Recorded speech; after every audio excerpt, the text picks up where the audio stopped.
Hey,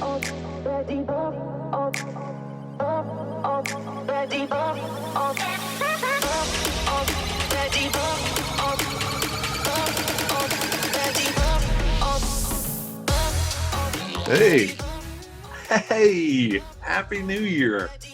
it's a new year. It is a new year. It is no longer 2020. We are in 2021. I believe we made it 6 days before the Earth caught on fire, so we're doing really well this year. So far, it looks like 2021's out to make us forget 2020, but hopefully that trend will go by the wayside.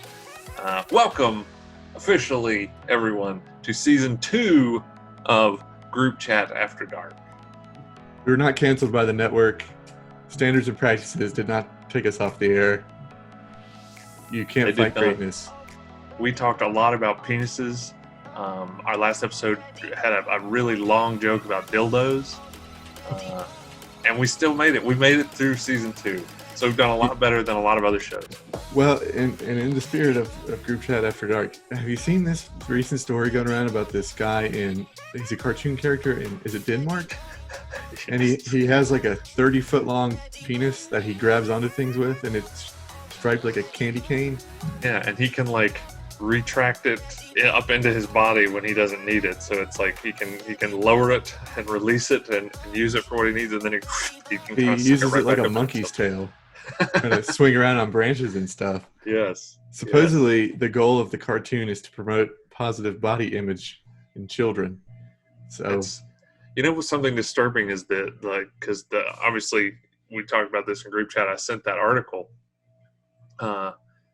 Something that I was very disturbed by in that article was, I mean, obviously this is kind of risque for a children's show, but there was some mention of another performance art or something like that, where an audience, like in a theater, was full of children, and the show was different adults would come out and take off all their clothes, and it was supposed to promote positive body image, because the children needed to see that these are real bodies. And I'm like, and this was also in Denmark,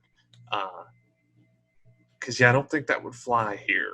yeah, I was reading about that. They have some kind of history of like trying to normalize the human body with their kids, which I guess is good in a way.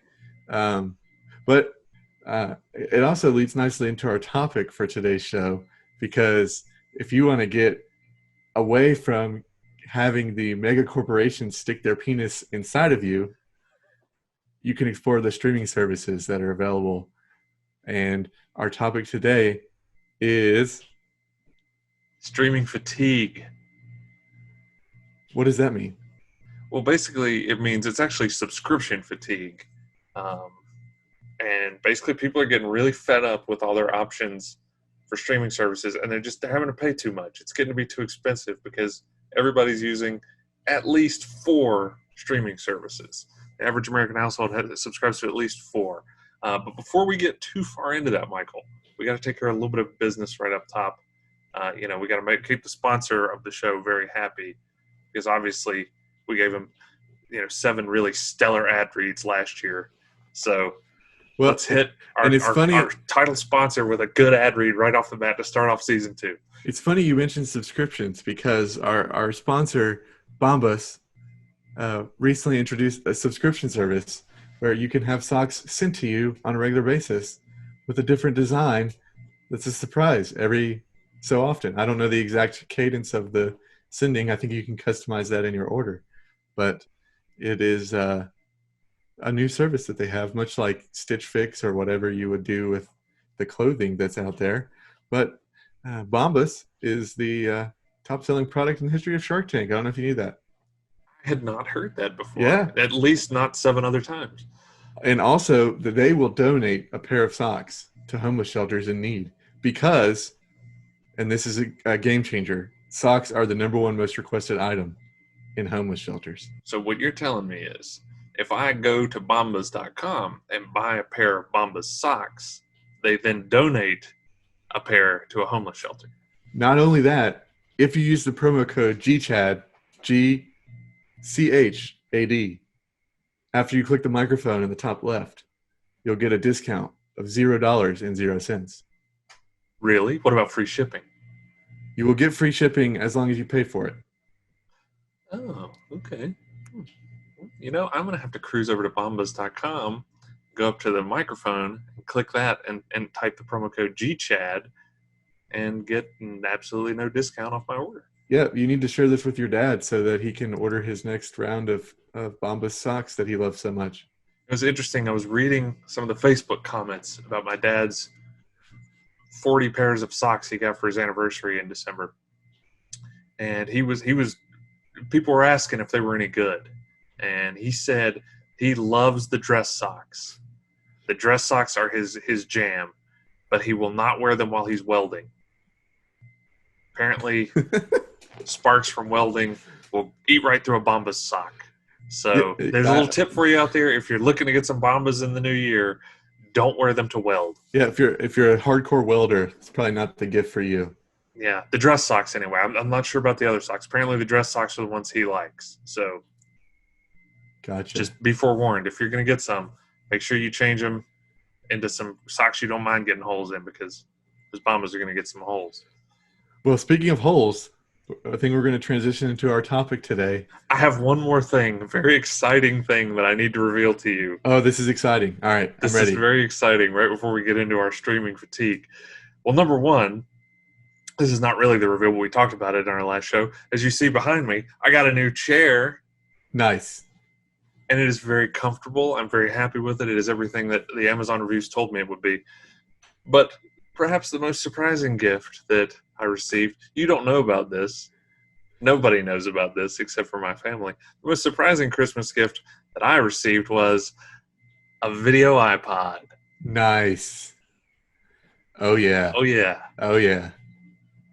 Where'd you get that? On the cutting edge of technology.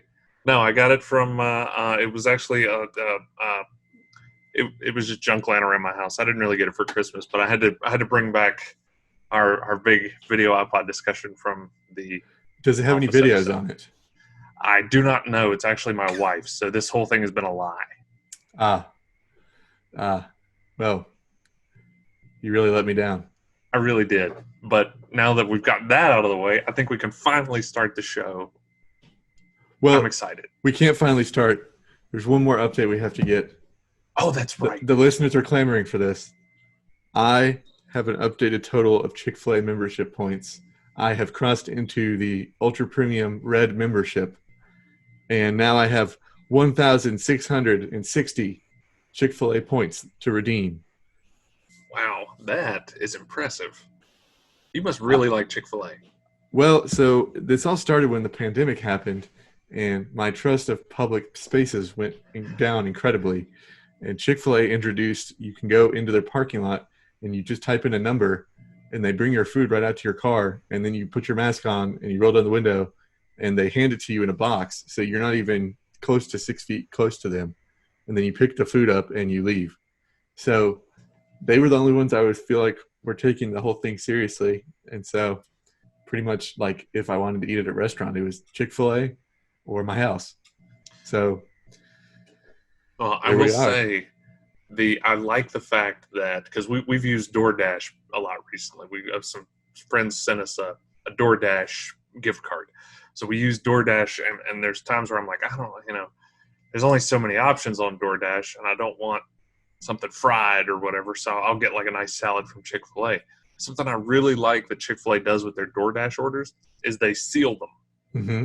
There's like that little sticker that goes over, because I remember when all these like food delivery services were coming up where people just go pick up your food from a restaurant and bring it to you.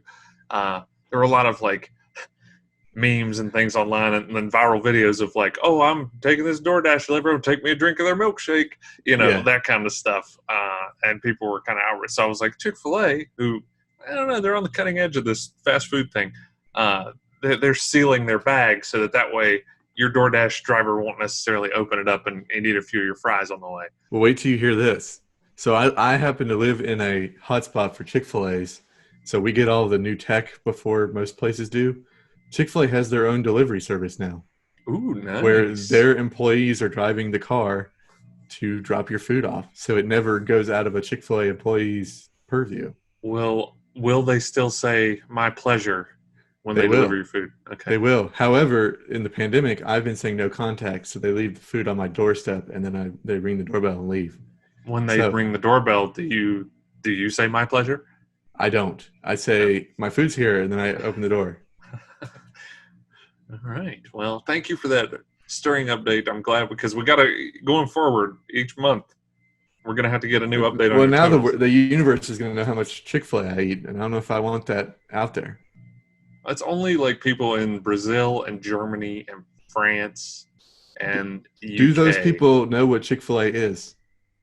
I don't know Europe's Chick-fil-A status, so we'll have to look into that for next month and see what. European listeners, send us an email, gchat@yahoo.com.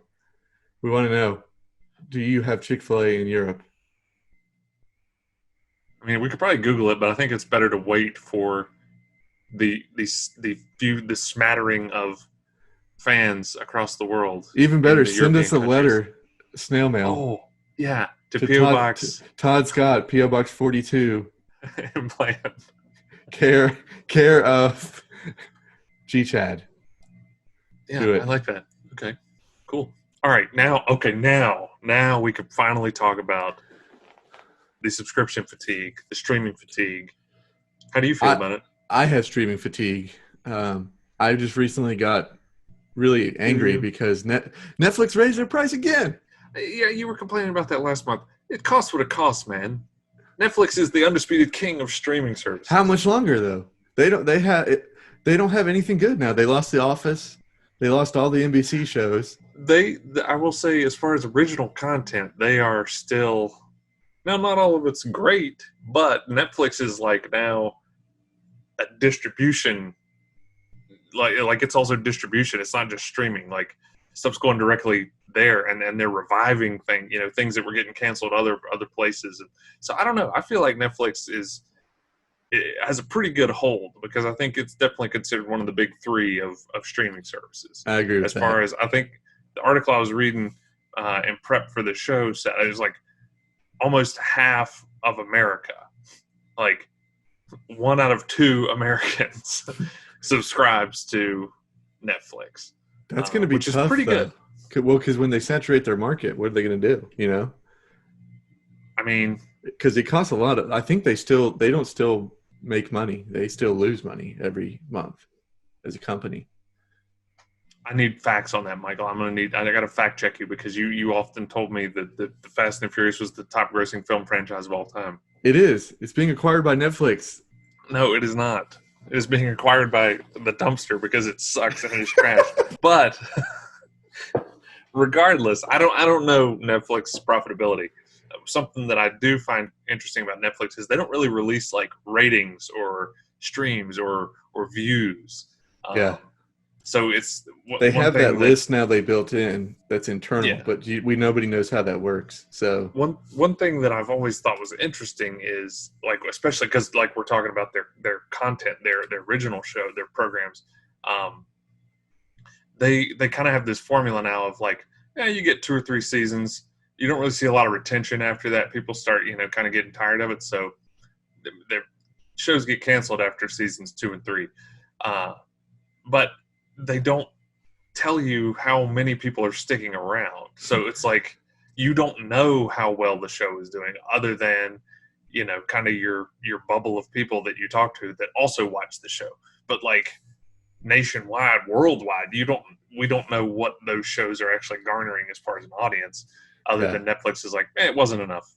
Well, and Netflix has so many just random so-called original pieces of content. Some of the stuff is stuff they bought and they just repurpose it as original, but it's just so much that it's hard to tell like who's watching what, Michael, if you had to guess, so we've obviously been talking about Netflix already, and we kind of mentioned the big 3. If you had to guess, though, what would your guess be on how many streaming services are currently available right now? I'm gonna go with like 65. What if I told you that I have an article that I will put in the show notes that lists 200 plus streaming services that you are concurrently subscribed to in the What? United States. Yes. Who has time for that? Now, of course, this is a wide array of streaming services. Like we're talking about Netflix and stuff, which is movies and TV shows. You've also got a lot of live streaming television. So we're kind of a cord cutters, replacement for cable or satellite. So there's a lot of stuff out there. And there were 3 big services that launched last year in 2020. Because remember, it's 2021 now. Yeah. We're here.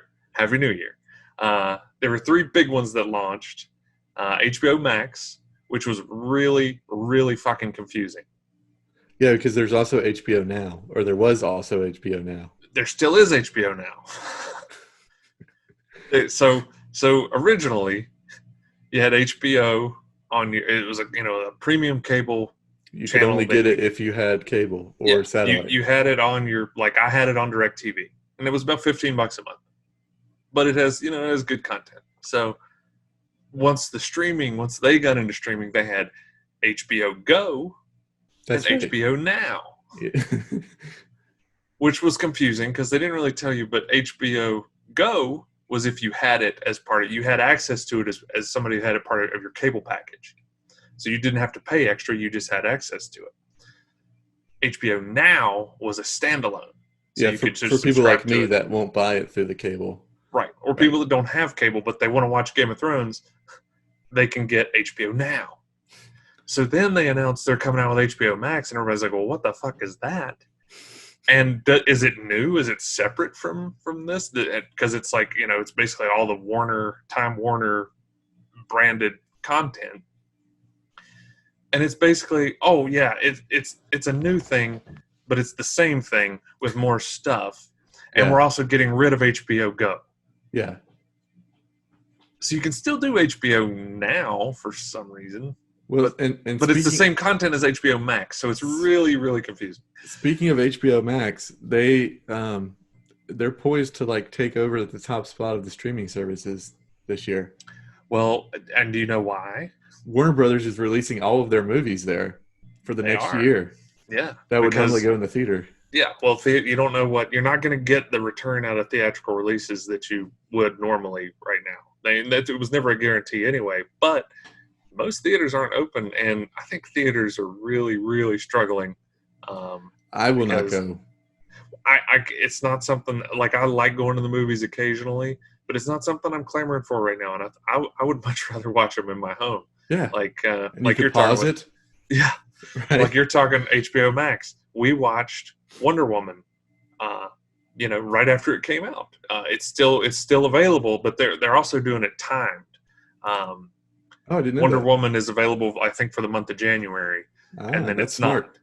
Not. Gotcha. So, but anyway, I love that, and all their movies that were going to hit the theaters this year, they're the same day it hits theaters.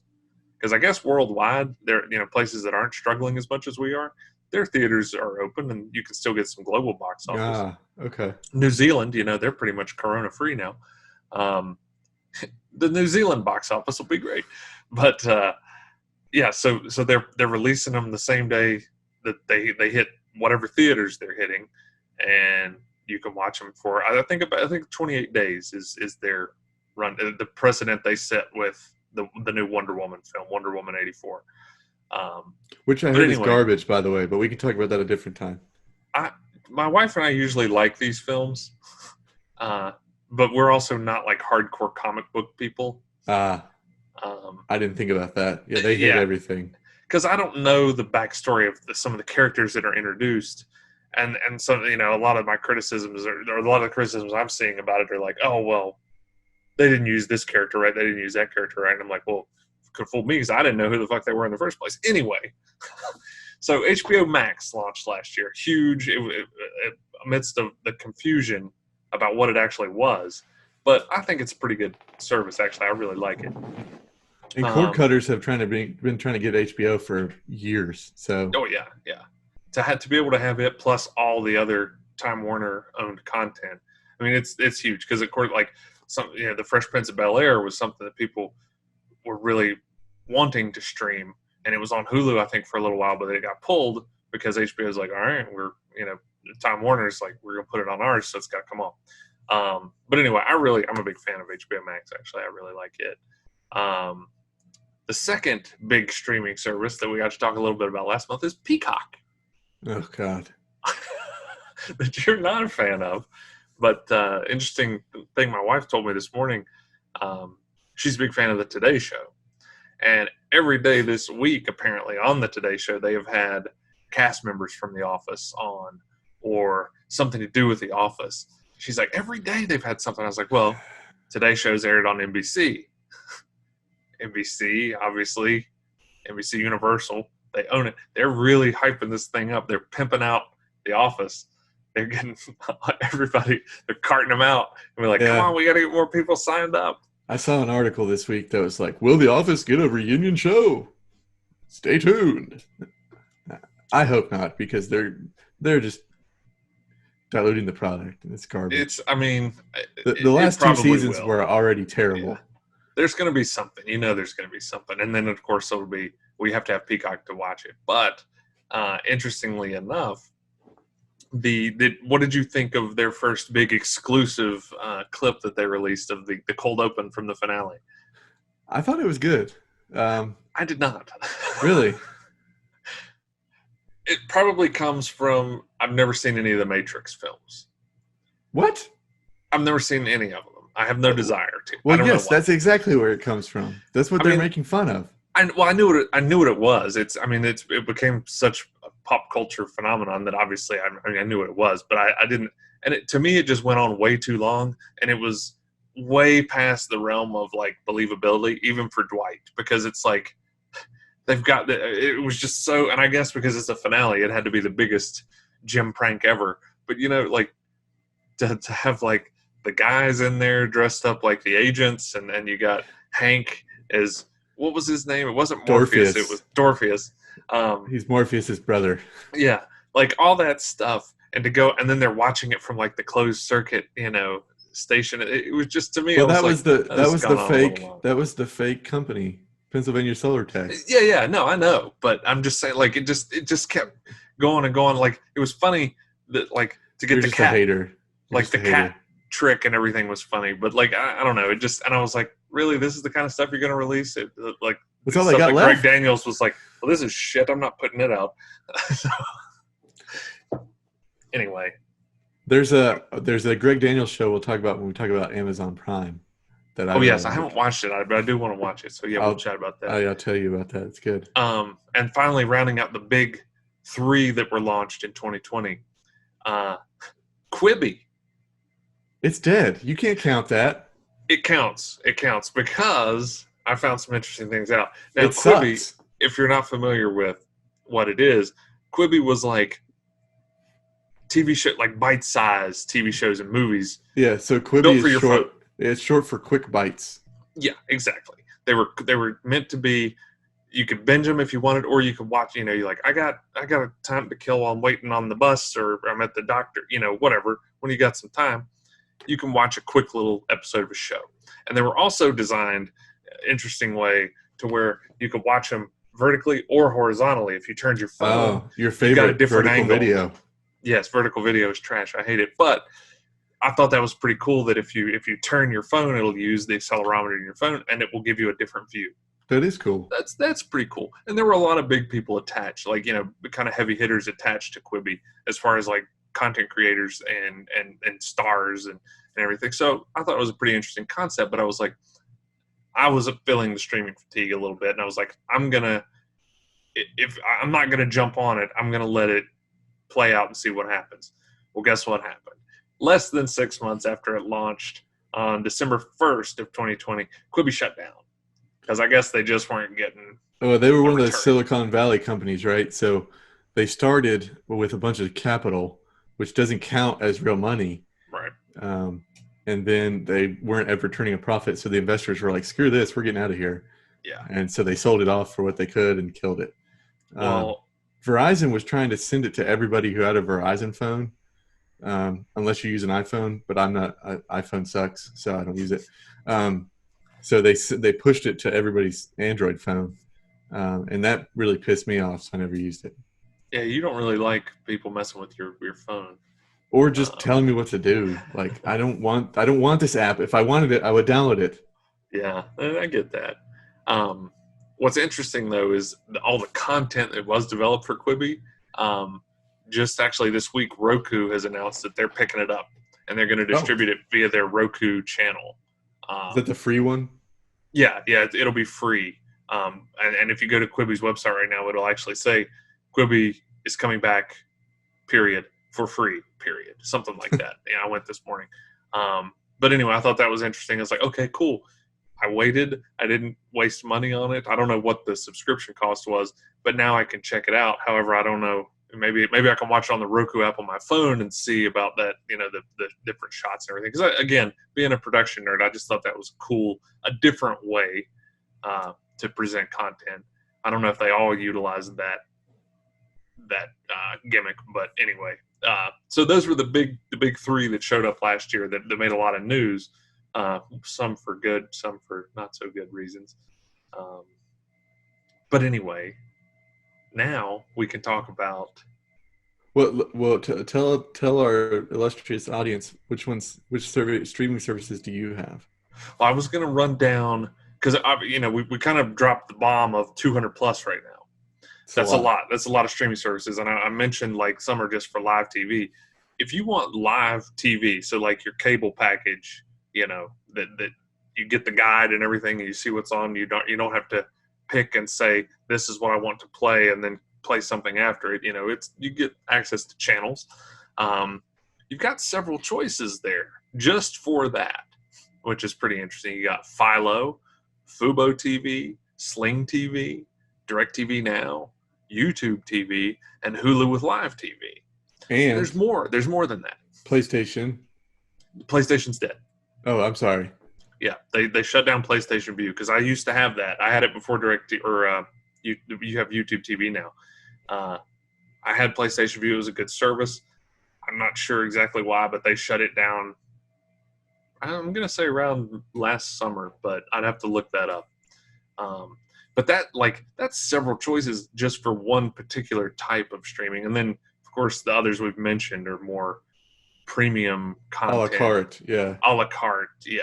Uh, so all of these choices, all of these options are giving people subscription fatigue. You mentioned that I'm experiencing it. Like I say, I wasn't going to get on Quibi because I'm not subscribing to something else. I think you're feeling the squeeze on the subscription fatigue as well. Well, it's like every time you pick one and then you get on there, it's like there's nothing good on here. I don't want to watch this. And it's like the biggest problem I think is, and it's basically coming down to the problem with cable packages. This is the problem we had before.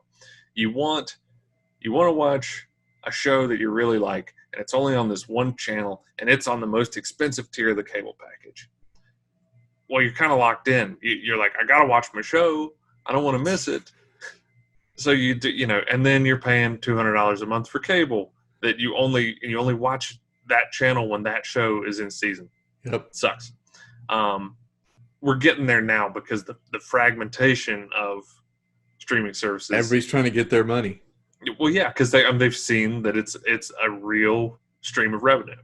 It's a proven method at this point. So we got to get, like we talked last month, NBC Universal paid $500 million just to get The Office back for the streaming service that cost whatever it's costing to operate and launch and build that library. So on top of whatever other costs involved with launching that service, they spent $500 million on top of it just for one show because they know how popular it is and how many people will be clamoring to see it. So it's killing everybody's interest in streaming right now and subscriptions. Have you seen this new thing they've announced like this week? I have not. It's a streaming conglomerator. So it brings all of your services together and you can pick and choose from there what you want to watch. I have not seen that, but it is interesting. And yeah, I mean, the world we live in now, of course, somebody's going to come up with tools like that. Because yeah, if you're like me and you like to watch a handful of things, you need to know where all those things are, and you need to know how to get those things without spending hundreds and hundreds of dollars a month. And speaking of that, or you could just do it illegally like you.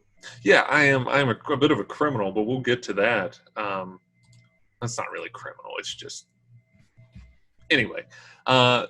Something this Variety article I was reading about subscription fatigue specifically. I'll put it in the show notes. They're saying that subscription fatigue is starting to push consumers to cancellation, or they're looking for free ad-supported streaming options. Like Pluto TV is a free. Yes, I do enjoy Pluto TV. I do enjoy it as well. It's most of their channels are 24 hours of some random thing that you kind of like. The best one, you know what the best channel is on Pluto, don't you? I know what you're going to say, but the last couple times my daughter and I have turned on Pluto, we've really been enjoying the Price is Right channel. They have a Price is Right channel? And it's old school Price is Right. Like Bob Barker has brown hair. Nice. I did not know that. Like, I'll have to check that one out. I was cracking up watching it with her one day because they're bidding on a VCR and they'd be like, $800. And I was like, they're giving away a VCR on the Price is Right. This is amazing. Anyway, your favorite channel, Pluto. Unsolved Mysteries with Robert Stack. It is good. Not the crappy Dennis Farina version. Yeah. Which is just a rehash of the Robert Stack episodes with different graphics. You know what bothers me? And I think this is the same version you're talking about, but my wife puts it on sometimes on one of these weird channels on YouTube TV. But it's like they have like this like crime lab background where they're all like typing on computers and it's like you're like that's not really happening. Like this is like Austin Powers telling you about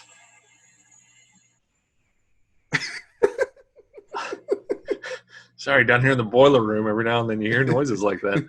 But it's like Austin Powers or Dr. Evil, you know, in his secret underground layer of crime solving. And I'm like, this takes any they got to get the tips. That's where all the tips go. Apparently, that's what a tip hotline control center looks like. But yeah, so you got like stuff like Pluto TV, which is owned by Viacom. So that's why you get a lot of that. Like there's Nickelodeon content and CBS content, MTV, and that, you know. Which is cool. Now they're ad supported, so you do get commercials, but they're not. I don't think they bother me when I watch something on Pluto. They're not terrible. They're badly spliced into the shows. Yeah, but other than that, it's not bad. Yeah, I've noticed that too, especially like older content that was timed out specifically for commercial breaks. They kind of put commercials in wherever they want. And then all of a sudden you'll get a random like fade to black and it comes back and it's like, oh, well, that was obviously where the commercial break was supposed to be. But anyway, there's plenty of, apparently there's a lot of options like that for you now. This ad supported free streaming TV service. So that's what a lot of people are turning to. And the number one reason that people are looking for that, they're looking to cancel or just a different option is because of high cost. But isn't that basically cable TV with ads? Well, yes, but can't choose. Cable's not free. That's the big differentiator. And like Pluto has no cost. I think they do have like I think there's some sort of. I think you can pay to get rid of the ads. Account or something. Yeah, I think there's some option there, but it's completely free. You don't even have to sign up. You just download the app and you don't even log in. It's just there. But it's just it's ad supported, you know. So you're going to get a lot of commercials and they're going to be targeted. Oh, and Peacock is ad supported and you have to pay for it. There's no commercial free tier on Peacock? I don't think so. Oh, I don't know. I have the free I think they made it free, so like if you want to watch The Office, it has commercials, and you can only watch the first 2 seasons. The free version, there's only the first 2 seasons. And then obviously it's unlocked. But yeah, I don't know about ads because I haven't watched anything on it. I just I got signed up for the free account because I wanted to see what was available. That's why I hate it. I just think they're ripping people off. It's a rip off. You can watch the first episode of the Saved by the Bell reboot on the free tier because they want to get you hooked. Morris is trash. No. It's called Saved by the Bell. Okay. Yeah, no, I've heard about that one. Yeah, that's right. Apparently, I've heard it's actually pretty good. Is Screech in it? He's not. Spoiler alert, I read an article because I don't really think I'm going to be watching it. He's not dead. Apparently, Mario Lopez's character, AC Slater, in one season or one episode His of season character's not one. AC Slater, it's Colonel Sanders. Oh, I'm sorry. That's regardless. In this show, he portrays AC Slater, and he mentions something kind of in passing about Screech being on the International Space Station. So that's kind of a way for them to acknowledge that he's still in that universe, but since he like goes around stabbing people and everything, they don't actually have to get a violent felon back on the show. Poor Screech. Poor Screech. But now you were mentioning our households, breaking down our households. The statistic I got from this article earlier was the average American subscribes to 4 streaming services. Now, pre-COVID, it was 3. They would subscribe to 3. My household has a lot. That's low. Thinking about what I have, that's low. Well, think about like if you were single and it was just you, because I didn't have as many streaming services before I was married. Like there's more people in my household now, so we need more options. True. So I guess if you're single or you don't watch a lot, 3 is probably. That's probably true. And you can get what you need from 3. And thinking back to it when I was single, I think I only had Netflix. So maybe that's right. Yeah. Yeah. So that's the average. Obviously, like we were talking before we got on here, my household is double the average. We have 8 streaming services right now. We have Disney Plus, ESPN Plus, Hulu, ad-free Hulu because we're ballers. HBO Max, Netflix, Prime Video, Showtime Anytime, and YouTube TV. Those are the services we currently subscribe to for a whopping $126 a month. Because you cheat the system. No. That's what it would cost if we didn't cheat. Okay. Which I stand by the fact I don't think it's cheating. It's against the terms of service. They can terminate your account.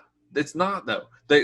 They give you other profiles to have, and they don't say that they're limited. Like if it was against their terms of service, they would make that you couldn't stream in multiple locations.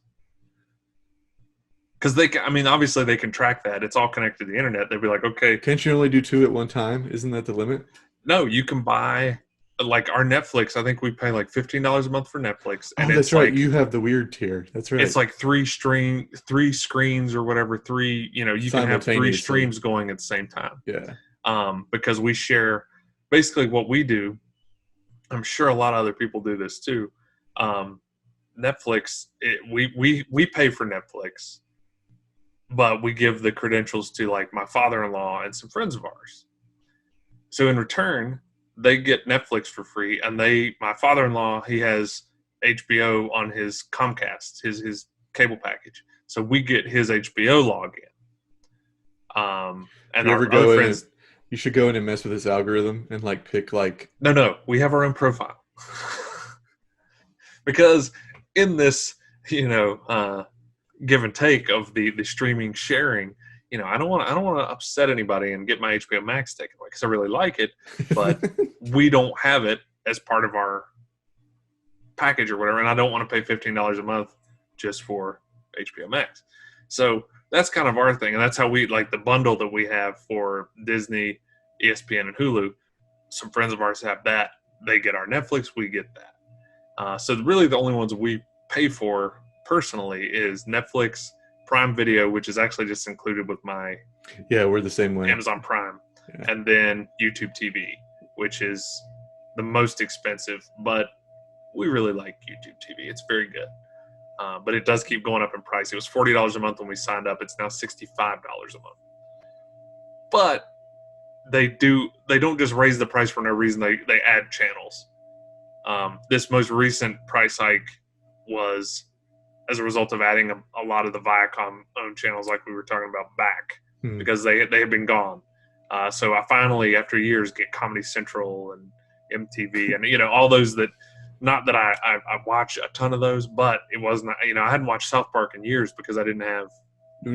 Well, now you have HBO and they put them all on It's HBO. On HBO, yeah. So, there's plenty of options now, but so YouTube at least is adding more content rather than just being like, oh, it's more expensive now just because.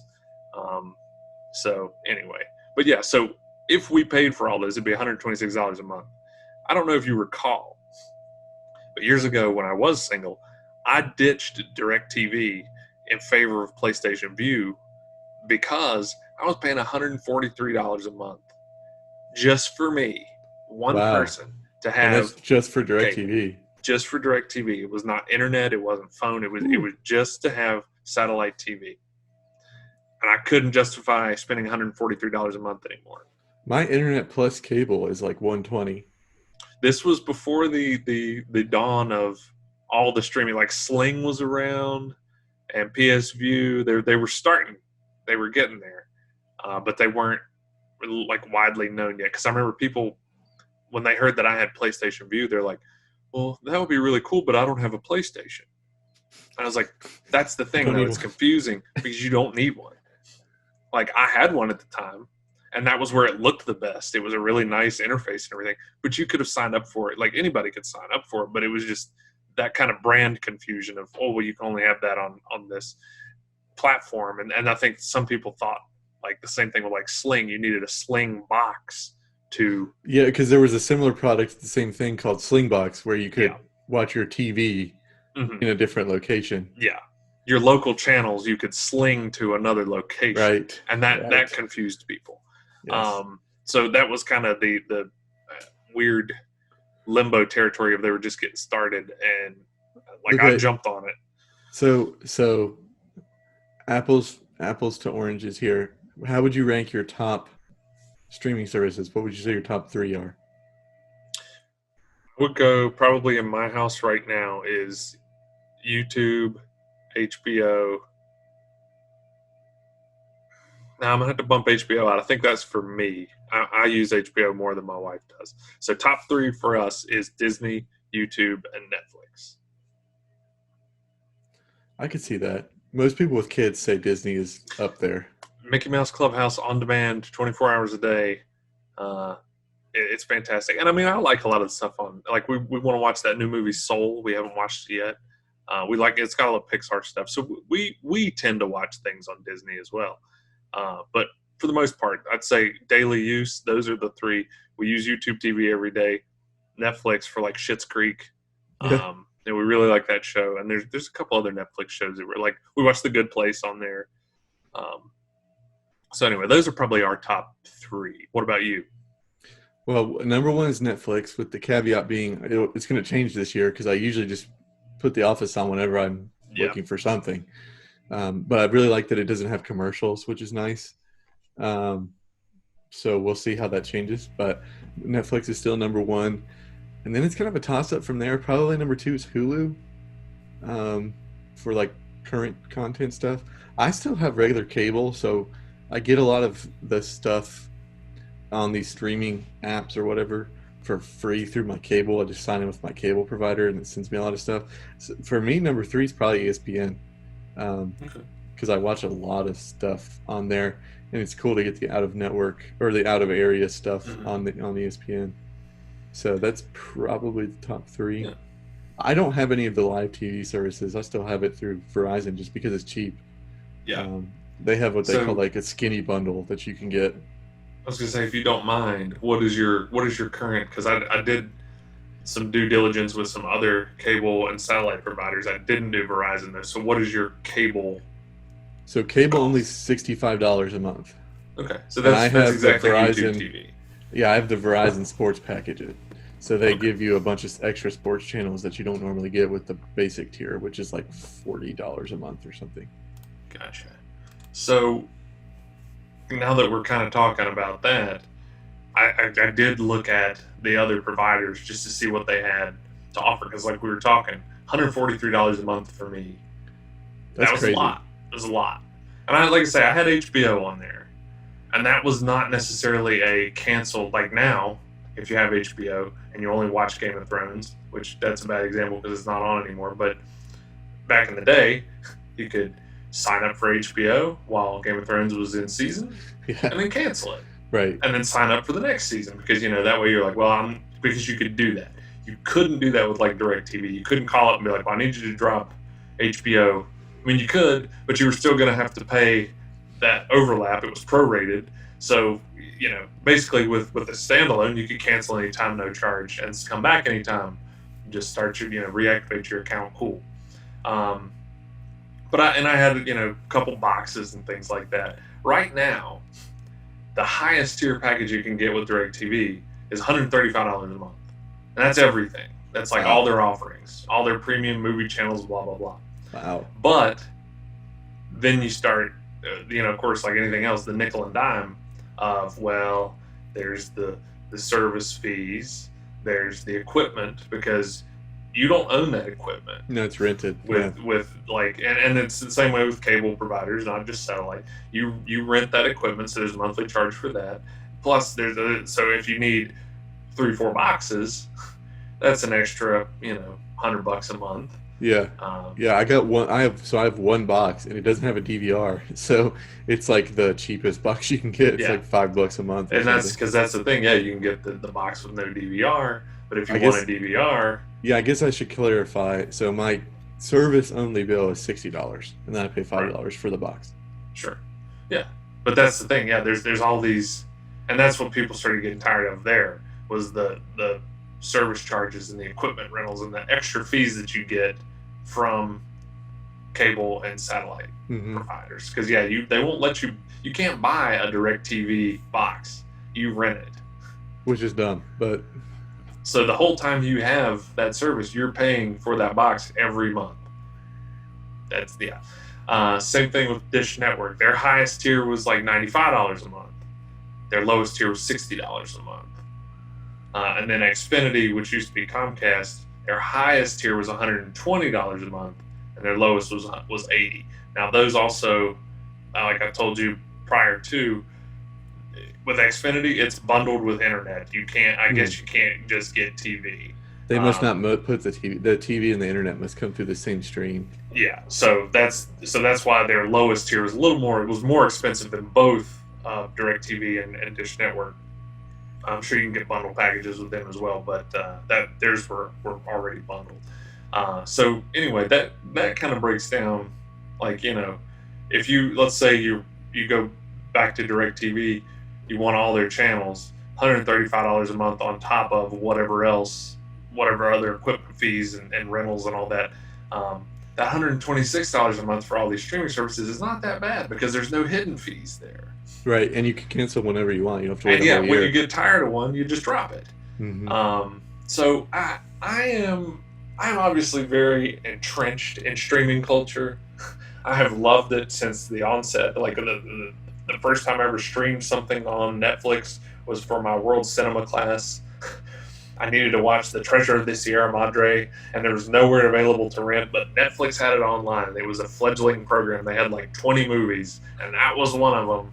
So I watched it on, like, I think my girlfriend at the time's laptop because I didn't have the right something. I can't remember. Or I had a Mac. They didn't have it on Mac yet. So I had to borrow her PC laptop to watch a movie. And pretty much from then on, I was hooked because I signed up for Netflix, the mail-based. Well, and our Red Dead Redemption expert still gets the DVDs in the mail. He does. A lot of people do, which is crazy. It's crazy to even think about. Do you also, completely going off topic now, I guess not completely, but do you recall when Netflix was going to split into two companies? I do, yeah. And how batshit crazy that was, and how upset people were. People got so mad.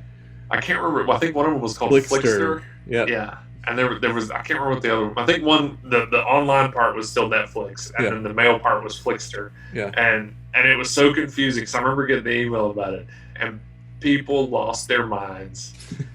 And I guess that between the backlash and the confusion, they're like, you know what? Never mind. So there's good documentation of this out there. So go look on your streaming services for documentaries and stuff. But Blockbuster had the chance to buy Netflix. Yep.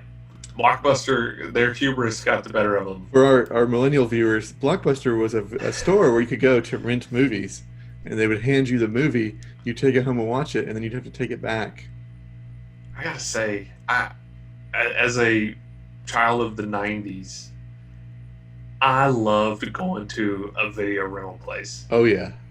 It was so much fun. Like, I looked forward to it. Now, we being in the small rural area, we didn't really have Blockbuster. We had like other kind of chains.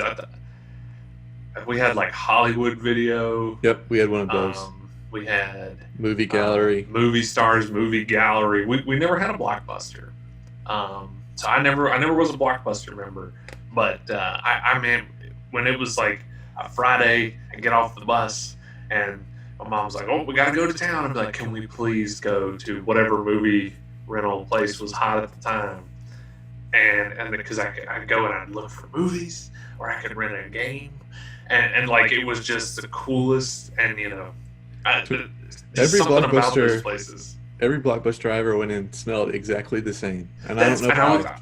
I was gonna say the smell of they all kind of had a similar smell, like something about it. And there was even a really like hyper local place when I was a kid. It was in like a single wide trailer, and it was called Mink's Movies. And I loved going to, and I could, when I talk about it, I smell the place. Like I could Yeah. just smell the laminated boxes of VHS, and this place was so old school. Obviously, I was very young at the time, but it was just little circular plastic tags that hung underneath the box, and you took that up, and if the tag was there, it was available. If not, obviously somebody had it. Uh-huh. And I loved it. I have so many fond memories of going to Mink's Movies, and they had one little section of like Nintendo games, and I would rent the Teenage Mutant Ninja Turtles original NES game so many times that I was like, we should have just bought it. I don't know how much money we spent on it, but I would rent it like every time it was there.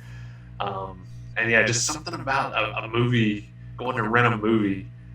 That was cool. Like, it's cool that I can do it from my house now, but Well, and did you ever? I feel like when I was renting a movie from like we had one Blockbuster where I lived. I never got just one movie. You always got like four. oh yeah. Well, because there were always specials too. Yeah. Like certain movies, like new release movies, you could get them, but they had to be back sooner because there was big demand for those. Yeah. So usually like a 2 or 3 day rental on those, but older movies it was like a week, and you get 2 and 3 movies at a time, and oh man, yeah, that was the coolest. You come home with like an armload of movies, and you're like, oh, and I watch all these right now. And, yeah, Did you guys get bombarded by they're trying to sell you popcorn and candy and stuff at the register? No, they didn't really have. That must I have been a mean, Blockbuster thing. Yeah, I was gonna say I remember places that had stuff, but I don't remember recall being pressured to buy any additional Oh yeah, stuff. Blockbuster was big on that. That was their big thing. They probably because they made the most money off of it. Probably, I'm sure. But Blockbuster is a relic. So There's one. I think there's a documentary called "The Last Blockbuster" or something like that. I'll have to see if I can find that. Yeah. I've just seen something about it, and I can't remember if it closed down, but I did just see like another, like our last remaining like chain of video rental places. I think it's called Family Video is shutting down as of like this month. So it's sad because like I say, just the nostalgia I have for it is like, man, that was cool. But now you like say you can do it all from your house because you have over 200 streaming services to pick from, and pretty much any movie that you ever wanted to see is available on some service or another. More than likely multiple services, but it's going to cost you. It is. It is. So I guess I have some rankings of the streaming services. Oh yes. And it's an interesting article by CNET. Try to guess what their number one service is. I'm going to guess Netflix. It's not Netflix. It is not Netflix. Hulu? It's not Hulu. It's Amazon Prime Video. Really? They're number one. They gave them I guess 48 out of 50. Number 2 is Hulu. Number 3 is Netflix. 4 is HBO Now. 5 is HBO Max. Then Disney Plus. Surprisingly, CBS All Access is 7. Then Peacock, which I don't know how they got that rating because it's only been out for 3 months. But the most surprising one out of the top 10 is number 9, which is a service called Acorn TV. I've never heard of Acorn For some TV. reason, I think I've heard of Acorn. I think it's British. That would be why I've never heard of it. I think it's like British. It's for British shows because I feel like I've seen a commercial or something that says it was obviously a British show. The narrator was British. All the actors were British, and at the end, I feel like I remember it saying, "Watch on this channel or stream now on Acorn TV." Something, So that sounds very familiar, but I could be mixing it up with something else. So those are the rankings according to CNET. I thought that was interesting. I'm wondering, do they delve into their rankings at all? Like why it was they ranked probably that way? they probably do. I just didn't have time to read it, so I just pulled the Because pictures. I'm wondering if Amazon isn't just as far as like the amount of selection for the value because you can get it with Amazon Prime. Like Amazon Prime, the service. Technically free, and with the amount of shopping that I do on Amazon, it probably is free at this point. Yeah, because it's like, what does it cost? Like $120 a year to have Prime. Because I think if you break it down, it's like $12 a month or whatever. Yeah. So, and that includes Prime TV. So yeah, and music. Oh yeah, it does include the music as well. So yeah, it's probably like the Disney Plus bundle is pretty good, $13 a month for all three of those, but you don't get free shipping from Disney for that. No. So yeah, I could see that. But interesting that because I think those are probably quote the big three right now is Amazon, Netflix, and Hulu, and those were the top three on CNET's list. Yep. So. Yep. And then I think HBO is going to move up the list as they get of the Warner Brothers stuff. I'm sure when the Avengers series comes through, they're gonna shoot up the rankings. You're a nerd. You're not a nerd because they don't have the Avengers. That's Disney. What? I thought the Marvel Cinematic Universe was going on HBO. No. Disney owns the Marvel stuff. So all that stuff's on Disney. Wonder Woman is Marvel, isn't she? No, she's DC. She's like with Batman and Superman. So the Marvel Cinematic Universe is like way up here. The DC Cinematic Universe is like just about here as far as like, and it's probably a lot like I only know that because I listen to another podcast. A guy I work with talks about it all the time. He's super nerd, so I've learned a lot about that because I know Batman. That's my guy. That's pretty much all I got. Yeah, is Batman. But they're obviously different camps. You got all the Marvel superheroes are one group, and the DC superheroes. I see. I don't do the crossover stuff. Like Captain America as his own thing. I enjoyed Captain America. Iron Man as his own thing. I enjoyed Iron Man. Batman as his own thing. I enjoyed it. I'm not going to watch Batman versus Superman. I don't care about that. You're gonna enjoy that decision because it was a really really long movie, and they tried to do too much, and I thought it had a lot of potential, but holy crap, I always wanted to watch it again, but I just can't bring myself to do it, because Zack Snyder gets that a lot. Yeah, it was 20 pounds of shit in a 10-pound bag, and it was just, it took away from it. And again, I think I've told you this in the past. I'm going to wrap myself up with this because I'm going off the rails here. But in that film, they gave away like the biggest, coolest moment in the trailer. What? Well, and I'm like, that would have been so cool if I didn't know it was coming. Speaking of trailers and streaming services, Borat 2 was an Amazon exclusive, right? Yes. And they put the funniest scene in the movie in the freaking trailer, and then it wasn't even in the movie. It wasn't in the movie. I know I've told you I really was happy with Borat 2 until you said, why didn't they put the golf club scene in there? And I was like, oh my god, they didn't. And now ever since that I've been disappointed. And I really liked it. I had just forgotten that it was so funny. Oh, that was kind of the first movie to set the precedent for all these movies being dumped into streaming services now. Well, I was actually just reading something about that yesterday because it was an article. It's like Sacha Baron Cohen says there won't be a third Borat movie, and I'm like, okay, until there's the need. But he basically said the only reason there was a second was because of Trump, and he needed to.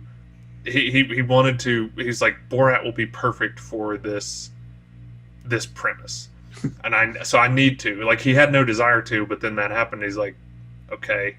So I'll do that. And the ultimate reason that it ended up on Amazon was because obviously COVID hit while they were working on it, so he had to adjust. And then he's like, okay, well, I need as many people to see this as they can before the election.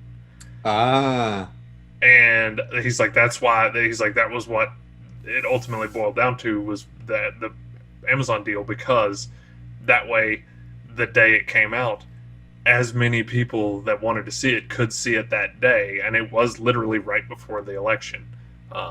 So it was interesting to read about that. But yeah, he basically said that the only reason Borat came back was because Donald Trump became president in 2016.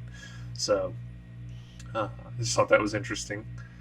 So, but yeah, he says there's probably not going to be a need to bring Borat back after that. okay. So I think we're getting close to the end here. We've been going for a while. Oh yeah. What would you recommend our listeners or our viewers watch next on their favorite streaming service out of your selection that you have? I gotta say, probably just, I thought this was going to be tougher than what it is, but just as far as, you don't necessarily need the knowledge going into it, and it is just phenomenally produced and written and executed, is The Mandalorian on Disney Plus. It is a really, really good show. I'm not a huge Star Wars guy. Like, I've seen the movies, but I don't go into the lore, and I think that's kind of what this is doing. Yeah. And it's connecting pieces for people. But because, as you know, like, Todd will say, hey, did you watch it? Because this happened. I'm like, I don't know who the fuck that is. And he's like, it's huge. It's because of this and that. And I'm like, I don't know that. No one cares. It was just a good episode. I liked it.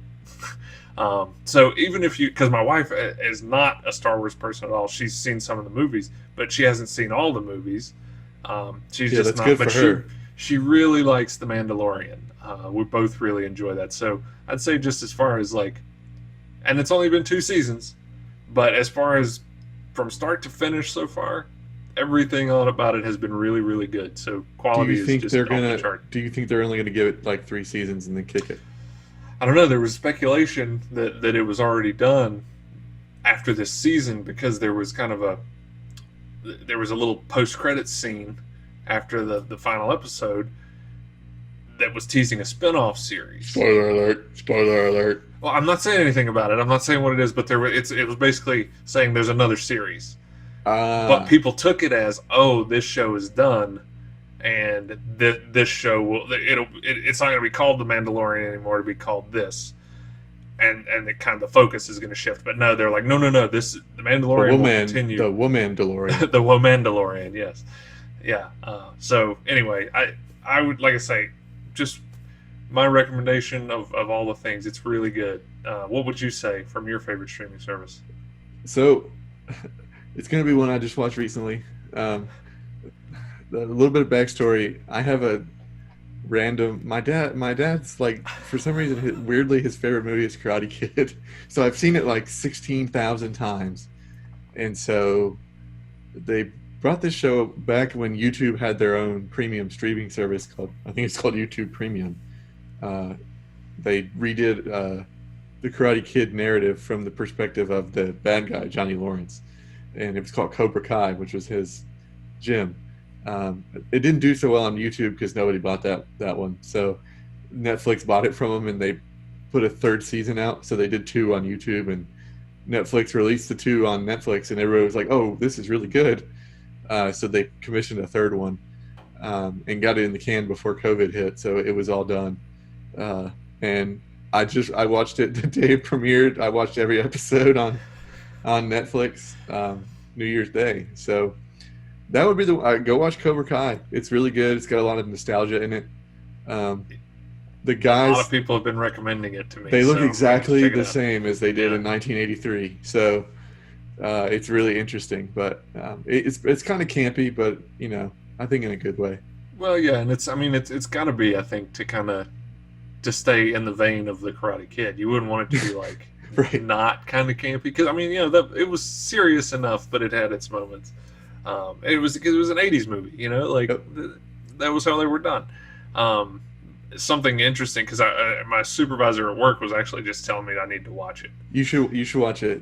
And I was like, well, I haven't seen any of the Karate Kid movies in like probably 20 years, and he goes, well, and he kind of spoiled some things, but he's like, what's great is they flash back directly to, I guess, footage from the movies. Yeah, it's a Sony it's a Sony product, so they have all the rights to the stuff, which is really cool because that way, you don't like I remember the movie, and but I'm not going to remember all the details. I haven't seen it in a long time, but yeah, if you watch it and it flashes back directly to it, hey, cool. Now I've got the context. I'm like, yeah, I remember that, but I didn't have to watch all what were there, 3 movies? Yeah, yeah. There's actually 4. The 4th one is the Hilary Swank version. Well, wouldn't there technically be 5? Because there is 5 because the Will Smith's kid did one. Yeah, that's right. I forgot about that.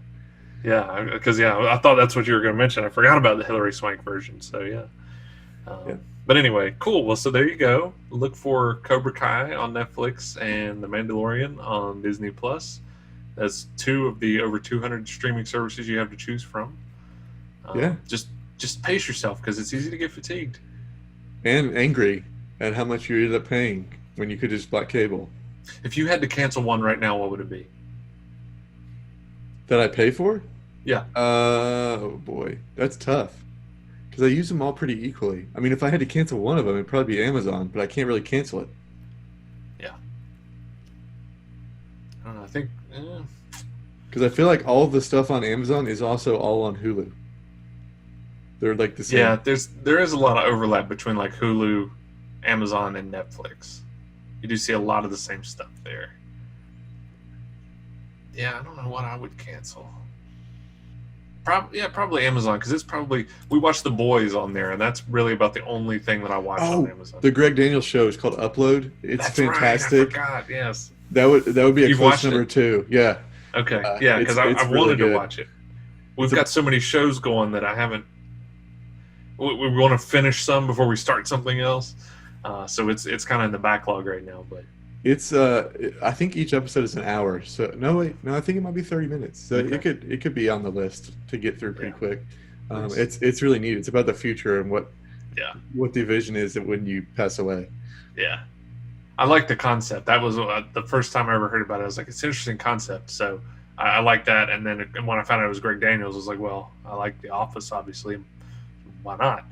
And The Simpsons, pretty much everything he's done.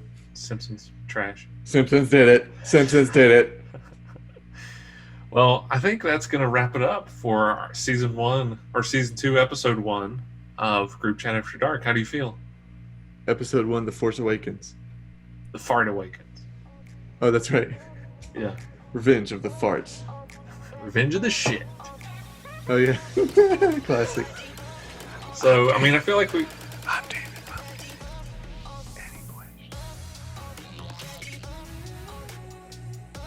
Wow, and he's gone. That was a new way to sign off with the whisper. I wasn't ready for that. And he's just kind of gone. Well, thanks for joining us again here in season 2 of Group Chat After Dark. As Party 2 appears. Thanks for supporting the show in season 1. We look forward to bringing you more episodes in season 2. Check us out on RideThatDonkeyProductions.com or ToddSux.com or DukeHouston.com or GroupChatAfterDark.com. You can find all our stuff there. You can visit the Ride That Donkey Productions shop and get yourself some crap with our logo plastered all over it. It's going to suck, but hey, support us. So that way, finally, Bombas will say, this show is worth it. Here's some real money. And we won't have to keep doing these fake ad reads. Or maybe somebody else will. You never know. Purple Mattresses might decide, hey, we want you guys to sell our stuff. And we'll start talking about that instead of Bombas. So it's a little note to you guys over there in marketing at Bombas. We're not going to be here forever. If somebody else comes along, we will sell out. Anyway, thank you very much for listening to all of our streaming woes. And we wish you the best of luck in this new year to come.